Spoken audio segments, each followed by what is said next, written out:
দেখো, আত্মার কোরআন পাবে, মজা পাবে। বিছানায় শুয়ে শুয়ে কোরআনের আত্মা ছেড়ে আমাদের আসলে লিপ্ত হয়ে যাও। সেটা উত্তরসূরিরা যারা এটা করে, আল্লাহ কোরআনে বলছে এদের জন্য দুনিয়াও শাস্তি আছে, আখিরাতেও। ইন্নাল্লাযীনা ইউহিব্বুনা আন তাশীআল ফাহিশা, যারা এই দুনিয়ায় অশ্লীলতা ছড়িয়ে দিতে চায়, এটা তারা ভালোবাসে যে দুনিয়ায় অশ্লীলতা ছড়িয়ে যাক। আল্লাহ পাক বলেন দুনিয়ায় তাদের জন্য আযাব রেখেছি আর তাদের জন্য যন্ত্রণাদায়ক শাস্তি সেদিন রেখেছি। ইয়া হাজিরিন, তারা তো আমাদেরকে গান বাদ্যের দিকে ডাকবে, কারণ শয়তানের দল শয়তানি করার জন্য তো ডাকবেই। আমরা যদি সেই ডাকে নিজেদেরকে মত্ত করি, তাহলে হেদায়েত থেকে বিচ্যুত হয়ে যাব, ব্যবসা খারাপ হবে আমাদের। উলাইকাল্লাযীনা ইশতারাউদ দালালাতা বিল হুদা ফামা রাবিহাত তিজারাতুহুম ওয়া মা কানু মুহতাদিন। আল্লাহ বলেন, আরে মুনাফিক তো তারাই যারা হেদায়েতের বিনিময়ে গোমরাহি কিনে নেয়, আর এই ব্যবসা তাদের জন্য লাভজনক হবে না। তাহলে নামাজ, রোজা, হজ, যাকাত এটাকে যদি একটা ব্যবসার পণ্য ধরি, আর যদি গোমরাহিকে একটা পণ্য ধরি, তাহলে কোনো ব্যবসায়ী তো চাইবে না যে সে তার ব্যবসায় লস হোক, এটা চাইবে? আল্লাহ বলে তারা হেদায়েতের বিনিময়ে গোমরাহিকে কিনে নিয়ে ব্যবসা লস করে দেয়। কাজে হাজিরিন, গান বাদ্য গোমরাহি। আল্লাহ আলোচিত কোরআনের এই আয়াতটা যেমন প্রমাণ করে গান বাদ্য গোমরাহি, আল্লাহ রাসূলের হাদিসের দিকে যদি তাকান, আল্লাহ হাবিব মুহাম্মদ সাল্লাল্লাহু আলাইহি ওয়াসাল্লাম বলেছেন, আল গিনাউ ইয়ামবুতুন নিফাকা ফিল কলবি কামা ইয়ামবুতু মা'আজ যারআ। আল্লাহর হাবিব সাল্লাল্লাহু আলাইহি ওয়াসাল্লাম বলেন, গান বাদ্য গান মানুষের কলবে নিফাক তৈরি করে, মুনাফিকি তৈরি করে।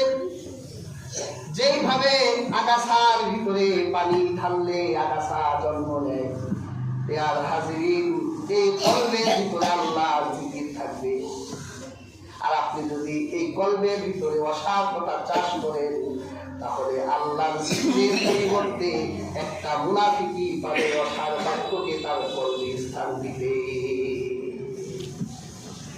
তখন তার কাছে কোরআন ভালো লাগে না, ওয়াজ ভালো লাগে না, ইসলামের কথা ভালো লাগে না।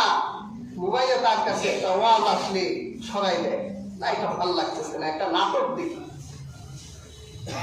একটা সিনেমা দেখি, একটা কৌতুক দেখি, কারণ হৃদয়ে নেফাক গান বাদ্য মানুষের কলবের ভিতরে নেফাক সৃষ্টি করে। এই কথা তো বাংলাদেশের মোল্লা মুরব্বিরা বলে নাই, এ কথা স্বয়ং রাহমাতুল লিল আলামিন বলেছেন। কাজে হাজিরিন, আমরা মুনাফিক হতে চাই না। গান বাদ্যের আসর ভেঙে দিতে হবে, আল্লাহর কোরআনের দিকে ফিরে যেতে হবে। আপনার হাবিব রাসূলে আরবি সাল্লাল্লাহু আলাইহি ওয়াসাল্লাম আজ থেকে 1000 বছর আগে হাদিস পাকে বলে গেছে, আমারা রাব্বি বিমাহকিল মাআসি, আল্লাহ আমাকে ঢোল তবলা ভেঙে ফেলার জন্য দুনিয়ায় পাঠিয়েছেন। আল্লাহ আমাকে আদেশ করেছেন আমি যেন ঢোল তবলা ভেঙে দিই। আর আমাদের ঘরে ঢোল তবলার অভাব নাই, আমাদের ঘরে গিটারের অভাব নাই। কিছুদিন আগে বাংলার এক শিল্পী মারা গেল, সাংবাদিকরা খোঁজ করে দেখলো তার ঘরে 60টা গিটার। কয়টা? 60টা গিটার, বিদেশি গিটার, দামও তো কম না। কি বলেন, এই গিটারগুলি কি তাহলে বেহেশতে নিতে পারবে? এমন জানি না হয় যে ফেরজ করা গিটার দিয়ে মাইক শুরু করতে পারে। তাদের দেখে দেখে বাবার কাছে বাইরা ধরি, আমারও একটা গিটার লাগবে, বাঁশি লাগবে, ঢোল লাগবে, তবলা লাগবে। আরে এগুলো ভেঙে ফেলার জন্য রহমাতুল্লিল আলামিন এসেছে। তা বলতে পারেন হুজুর, ইসলামে কি বিনোদন নাই? গান বাদ্য এটা তো একটা বিনোদন পাওয়া যায়। কি বলেন, বিনোদন পাওয়া যায় না? সাময়িক একটা আত্মায় শান্তি লাগে। ইসলামে কি বিনোদন নাই? ইসলামে গান আছে, কিন্তু এই গানটা তোমরা যেটা বলো ডিজে গান, এমন গান কি যে বলে কিছুই বোঝা যায় না। খালি মাটি কাঁপে, গাছ কাঁপে, আকাশের পাখিরা সব দৌড় দেয়। এই এলাকায় থাকা যাবে না। পোলাপান এই মারফতি গান বোঝে, ডিজের মারফতি কি বলে সব বুঝে।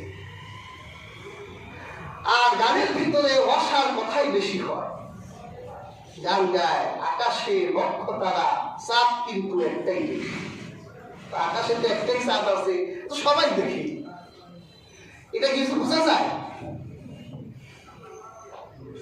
গানের নামে এদেশে কত ধরনের গান, ভাটিয়ালি গান, মরমি গান, পালা গান, জালি গান, সারি গান, কত পদের গান এদেশে হচ্ছে। আমরা হুজুররা গান বিরোধী কেন, বা ইসলামে গান আছে কিনা এটা আমাদের জানা দরকার। ইসলামে গান আছে, আমরা হুজুররা গান বিরোধী না। আমরা হুজুররা 1 নাম্বার বাদ্য বিরোধী। একটা বাদ্যকেও আমরা বিশ্বাস করি না। একটা বাদ্য আমাদের জন্য বৈধ করা হয়েছে, এটা হলো বয়। মেশকাতুল মাসাবির কিতাবুন নিকাহে আপনি হাদিস পাবেন, আল্লাহর হাবিব রাসূল পাক সাল্লাল্লাহু আলাইহি ওয়াসাল্লামের স্ত্রী হযরত মা আয়েশা রাদিয়াল্লাহু তাআলা আনহার ঘরে এক যুবতী কন্যা ছিলেন। হযরত মা আয়েশা বলেন, আমি ওই কন্যাকে বিয়ে দিয়ে দিলাম, ওই কন্যাকে আমি বিবাহ দিয়ে দিলাম। আল্লাহর হাবিব রাসূল আরবি সাল্লাল্লাহু আলাইহি ওয়াসাল্লাম আমার কাছে এসে বললেন, ইয়া আয়েশা আলা তুগান্নিনা ফাইন্না হাদাল হাই মিনাল আনসারি ইউহিব্বুনাল কিনা। হে আয়েশা, তুমি যে ওই কন্যাকে তার শ্বশুর বাড়ি পাঠিয়ে দিলে, স্বামীর বাসর সজ্জায় পাঠিয়ে দিলে, তুমি কি ওই কন্যার সাথে কোনো গায়িকা পাঠাও নাই? তুমি কি কোনো গায়িকা পাঠাও নাই? আনসারের মহিলারা তো গায়িকা পছন্দ করে, গায়িকার গান পছন্দ করে। তাহলে রাসূলুল্লাহ গান সমর্থন করলো, বোঝা যায় না? এটা ওরা দলিল দেয়, আমরাও দলিল দিই। কোনটা? আরেকটা হাদিসে এসেছে, হাদিসটা বুখারীতে। এই হাদিসের লফজ আল্লাহর হাবিব মা আয়েশাকে বললেন, তুমি যদি তাদের সাথে গায়িকা পাঠাতে তাহলে ওই গায়িকারা গান গাইত। রাসূলুল্লাহ 1 লাইন গান গাইলেন, আল্লাহর হাবিব 1 লাইন গানের মধ্যে বললেন, আল্লাহ রাসূল বললেন, ওই গায়িকারা বলতো আতাইনাকুম আতাইনাকুম আহায়ানা ওয়া হায়াকুম। সুবহানাল্লাহ। তাহলে বোঝা যায় রাসূলুল্লাহ গান গাইলেন, তাইলেন না? গানের অর্থ কেমন ছিল? রাসূলুল্লাহ বললেন, ওই কন্যারা যদি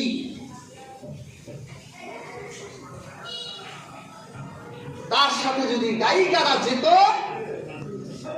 তাহলে তারা এই কথা বলতো, আতাইনাকুম আতাইনাকুম, আমরা বউয়ের বাড়ির মানুষেরা দুলা ভাইয়ের বাড়িতে এসেছি, তোমাদের দুলা ভাইয়ের জাত গোষ্ঠীর কল্যাণ হোক, আমাদেরও কল্যাণ হোক। সুবহানাল্লাহ।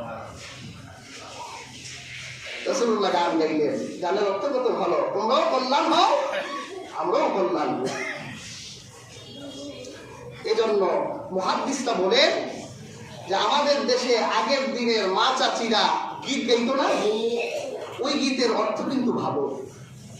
এই জাতীয় বিবাহ শাদীতে গীত গাওয়া বৈধ। এখন তো মা চাচিদের আর গীত গাইতে দেই না, ডিজে আনি, একেবারে আকাশও কাঁপাই, জমিনও কাঁপাই, আব্দুল কাদের জেলানিও কাঁপে, মাইনুদ্দিন চিশতিও কাঁপে। এই জন্য তাদের আবার আকাশ ধরতে হয়, এই যাদের ভেঙে না পড়ে।